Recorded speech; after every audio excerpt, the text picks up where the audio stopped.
Il était avocat d'affaires à Wall Street. Il négociait des contrats à plusieurs millions de dollars. Il avait tout pour être heureux.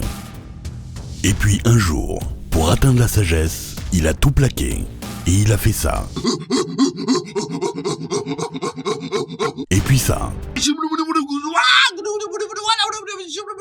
Ou encore ça. 10 heures par jour, pendant 10 jours, sans parler. Drogue, réseaux sociaux, malbouffe. Il a appris à se débarrasser de toutes ses addictions. De la plupart de ses addictions. Bon ok, il a arrêté la drogue mais il fumait 7 joints par jour, donc c'est quand même pas mal. Il a changé de vie en parcourant l'Inde pour découvrir les secrets de la sagesse. D'ashram en ashram, de maître en maître.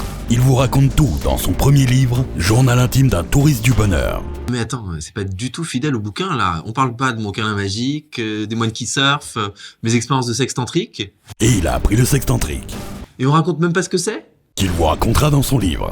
Non mais, tous les trucs un peu profonds et utiles, comme le fait que, à la base de la souffrance émotionnelle, à la base des addictions, il y a des sensations physiques qu'on peut apprendre à les observer, ces sensations physiques, pour les laisser passer, qu'en faisant ça, on peut complètement transformer sa vie, qu'à la base de tout ça, il y a la pratique de la méditation, qui est beaucoup plus simple, beaucoup plus accessible qu'on pourrait croire.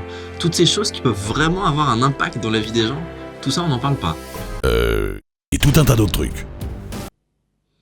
C'est un voyage initiatique, un guide pratique de bonheur, un récit autobiographique. C'est Journal intime d'un touriste du bonheur.